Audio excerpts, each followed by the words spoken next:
नमस्कार विद्यार्थियों, स्वागत है आप सभी का मेरे आज के इस वीडियो में। मैं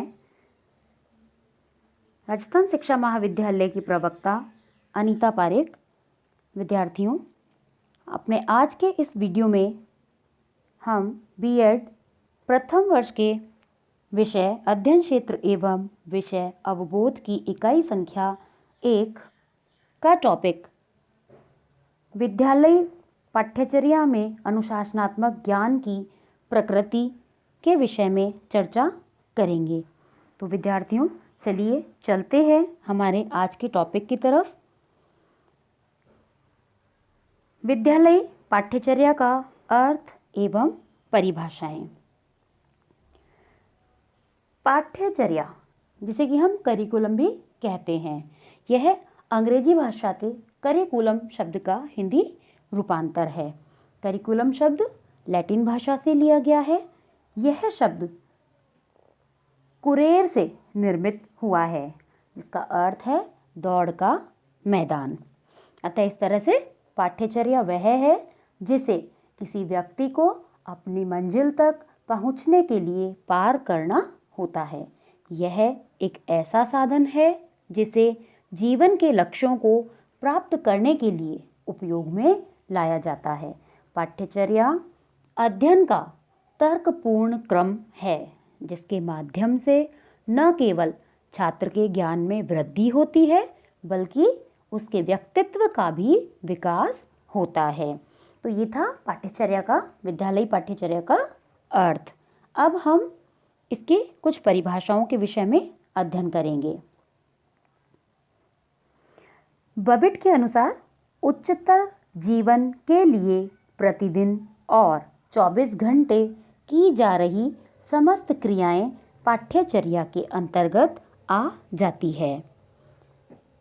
अर्थात बबिट महोदय ने कहा है कि अच्छे उच्च जीवन के लिए हम प्रतिदिन जो भी क्रियाएं करते हैं वह समस्त पाठ्यचर्या के अंतर्गत सम्मिलित की जाती है। नेक्स्ट है हमारा डीवी के अनुसार सीखने का विषय या पाठ्यचर्या पदार्थों, विचारों और सिद्धांतों का चित्रण है, जो निरंतर उद्देश्यपूर्ण क्रियान्वेक्षण के साधन या बाधा के रूप से आ जाते हैं।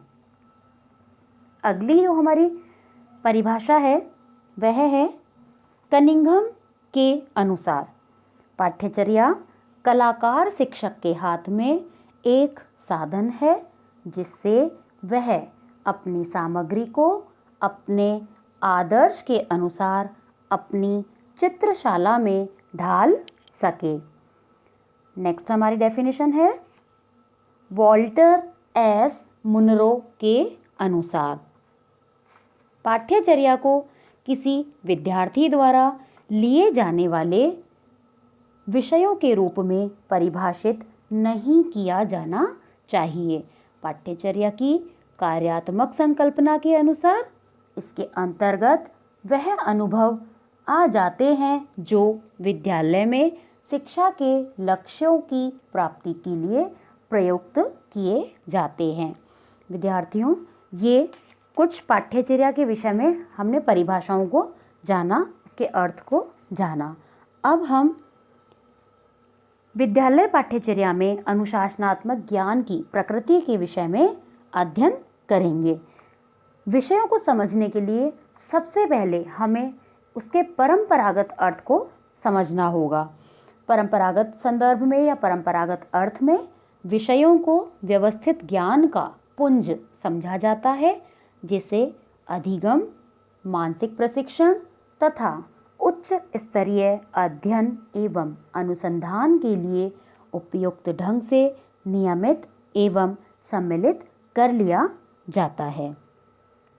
परंपरागत अर्थ को स्पष्ट करने के लिए यह एक डेफिनेशन दी गई है, लेकिन इस परिभाषा से सर्वसम्मत रूप से इस परिभाषा को सर्वसम्मत रूप से स्वीकार नहीं किया गया, परंतु फिर भी कुछ शिक्षाविदों ने इस परिभाषा से सहमत होने के लिए कुछ तर्क प्रस्तुत किए हैं। वह तर्क हम जानेंगे। पहला है विषयों में सूचनाओं के प्रस्तुतिकरण का एक विशेष आधार होता है। विषयों में केवल सूचनात्मक ज्ञान का समूह ही नहीं होता, बल्कि इसमें सूचनाओं के प्रस्तुतिकरण का एक निश्चित आधार होता है। प्रत्येक विषयों की कुछ आधारभूत परिकल्पनाएं होती हैं तथा ज्ञान का समूहीकरण इन्हीं कल्पनाओं की परिधि में किया जाता है। ये आधारभूत संकल्पनाएं ही विषयों की संरचना का निर्माण करती हैं। इस संरचना की प्रकृति को समझने पर ही हम विषयों के वास्तविक अर्थ को सही प्रकार से समझ पाते हैं। दूसरा है, प्रत्येक विषयों के विशेष उपागम, उपकरण एवं विधियां होती है। सूचनात्मक ज्ञान की खोज करने एवं उसे व्यवस्थित करने के लिए प्रत्येक विषयों के अपने विशिष्ट उपागम, विशिष्ट उपकरण एवं विशिष्ट विधियां होती है। ये सब उन विषयों की विधि कहलाती है। विषयों का पाठ्यक्रम पक्ष उसके विधि पक्ष से इतनी गहराई से जुड़ा होता है कि इन्हें अलग से देखना व समझना पॉसिबल नहीं है, या हम यूँ कह सकते हैं इन्हें अलग से देखा और समझा नहीं जा सकता है। यानी प्रत्येक विषय के लिए एक विधि होती है, एक उपकरण होता है, एक उसका उपागम होता है कि किस तरह से उस विषय को पढ़ाया जाना चाहिए। अगला है,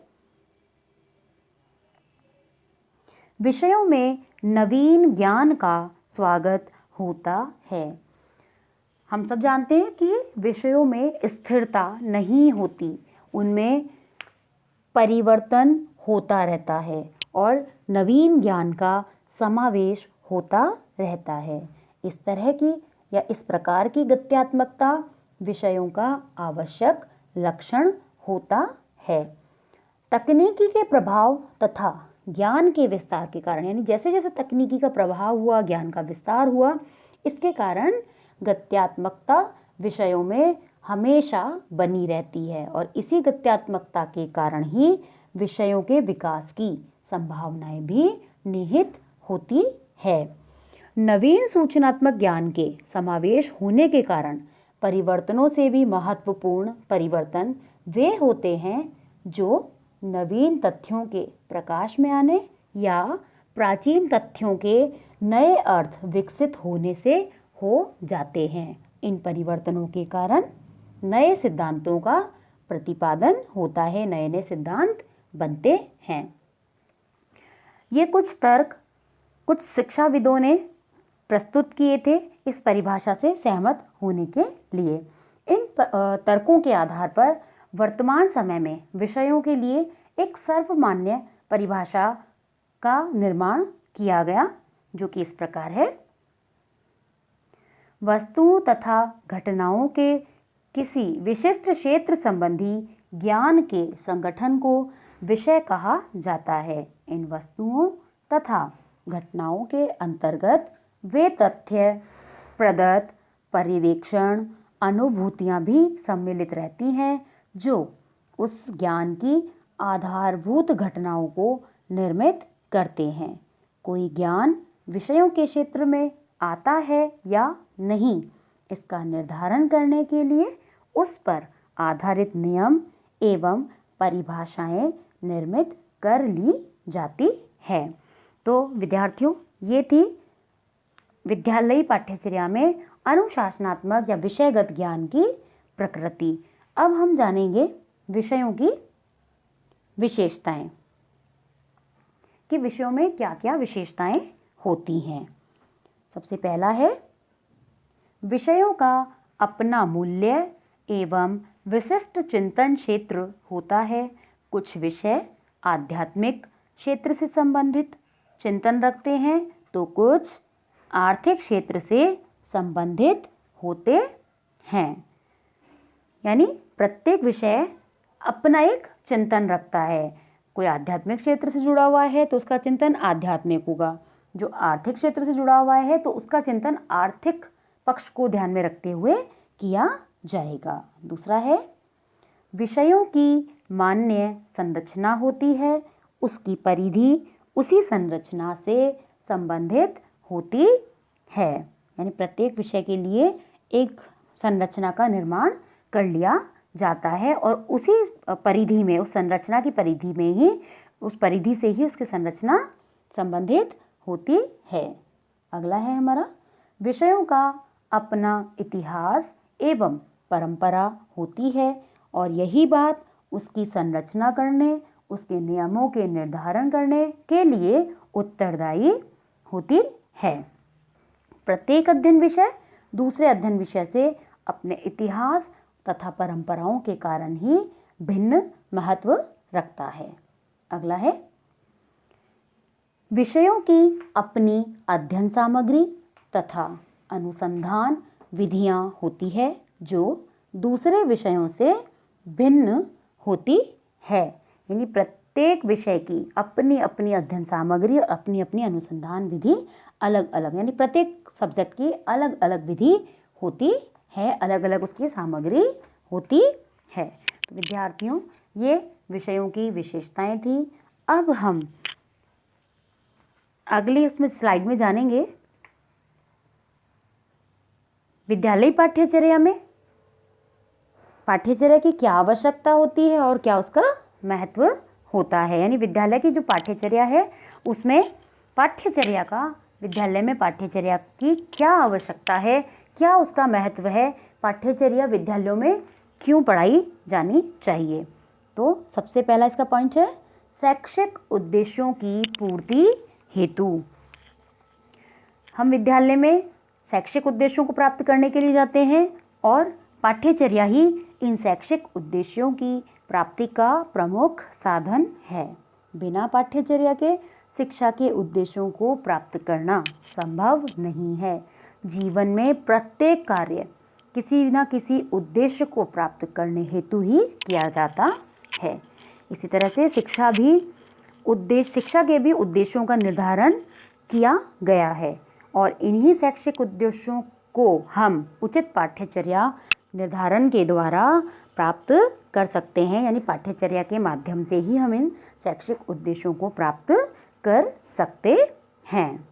अगला है शिक्षण सामग्री के निर्धारण हेतु।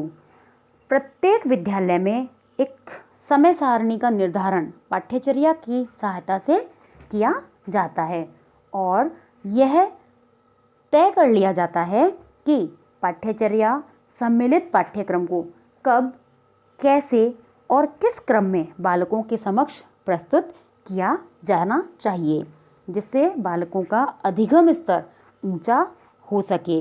पाठ्यचर्या के अभाव में यह संभव नहीं हो सकता। क्यों? क्योंकि जब तक शिक्षक को यह ज्ञात नहीं होगा कि उसे क्या पढ़ाना है, तब तक शिक्षक उचित शिक्षण सामग्री का चयन नहीं कर पाएगा। नेक्स्ट है शिक्षण विधियों के निर्धारण हेतु। पाठ्यक्रम शिक्षकों की शिक्षण विधियों का निर्धारण करने में भी सहायता प्रदान करता है। पाठ्यचर्या के माध्यम से ही शिक्षक यह जान पाता है या उसे यह ज्ञात हो पाता है कि उसे किस कक्षा के बालकों को किस स्तर का पाठ्यक्रम पढ़ाना है और यह ज्ञात होने के पश्चात शिक्षक द्वारा अपनाई जाने वाली शिक्षण विधियों का निर्धारण करना सुगम हो जाता है और शिक्षक का शिक्षण प्रभावी बन जाता है, जो कि पाठ्यचर्या के अभाव में संभव नहीं होता। नेक्स्ट है शिक्षण स्तर के निर्धारण हेतु। पाठ्यचर्या के माध्यम से ही हम शिक्षण के उचित स्तर का निर्धारण कर पाते हैं, क्योंकि पाठ्यचर्या के आधार पर ही विभिन्न स्तर के बालकों को किस स्तर की शिक्षा देनी है, इसका निर्धारण किया जाता है। प्राथमिक स्तर के बालकों के लिए सरल व रोचकता से परिपूर्ण पाठ्यक्रम होना चाहिए। माध्यमिक स्तर के बालकों को ज्ञानवर्धक एवं तर्कपूर्ण पाठ्यक्रम तथा उच्च कक्षाओं के लिए गहन, चिंतनशील एवं प्रयोगात्मक अध्ययन का सुझाव पाठ्यचर्या के माध्यम से ही प्राप्त होता है। नेक्स्ट हमारा है बालकों के चरित्र निर्माण में सहायक। पाठ्यचर्या की अवधारणा संकुचित न होकर व्यापक है। पाठ्यचर्या के अंतर्गत पाठ्य विषय ही नहीं अपितु पाठ्यचर्या में पाठ्य सहगामी क्रियाएं और पाठ्येतर क्रियाकलाप भी सम्मिलित होते हैं, जिनके माध्यम से हम बालक में राष्ट्र प्रेम, समाज सेवा तथा अन्य सामाजिक गतिविधियों में सहभागिता की भावना को जागृत करते हैं। इन सब क्रियाकलापों से बालकों के चरित्र का निर्माण होता है या उनके चरित्र निर्माण पर बल दिया जाता है। इन पाठ्येतर क्रियाकलापों के अंतर्गत हम जैसे रेड क्रॉस को ले सकते हैं, स्काउटिंग को ले सकते हैं, एनसीसी को ले सकते हैं। नेक्स्ट हमारा है शारीरिक एवं व्यक्तित्व विकास हेतु। शिक्षा का जो मूल उद्देश्य है वह बालक का सर्वांगीण विकास करना होता है। बालक के सर्वांगीण विकास से जो तात्पर्य है वह है बालक के मानसिक विकास, शारीरिक विकास के साथ साथ उसके व्यक्तित्व का भी विकास किया जाना चाहिए। और पाठ्यचर्या के माध्यम से विद्यालयों का ध्यान इस ओर केंद्रित किया जाता है या इस बात का ध्यान रखा जाता है कि विद्यालय बालक के सर्वांगीण विकास की दिशा में उचित गतिविधियों का आयोजन करे। नेक्स्ट हमारा है समय एवं शक्ति के सदुपयोग हेतु। पाठ्यचर्या का सबसे महत्वपूर्ण कार्य है बालक तथा शिक्षक के सबसे अमूल्य समय एवं शक्ति का सदुपयोग करना। छात्रों को क्रमबद्ध तरीके से अध्ययन प्रदान किया जाना चाहिए। छात्रों के समक्ष सुगम तथा सार्थक पाठ्यचर्या को रखा जाना चाहिए जिससे कि इनके बौद्धिक स्तर में उन्नति हो सके। पाठ्यचर्या के क्रमबद्ध होने से शिक्षकों तथा बालकों के समय व शक्ति की बचत होती है और इस बचे हुए समय का और शक्ति का विद्यार्थी पाठ्य सहगामी क्रियाओं एवं अन्य सामाजिक गतिविधियों में प्रयोग कर देश एवं स्वयं का सामाजिक, आर्थिक, नैतिक विकास कर सकते हैं।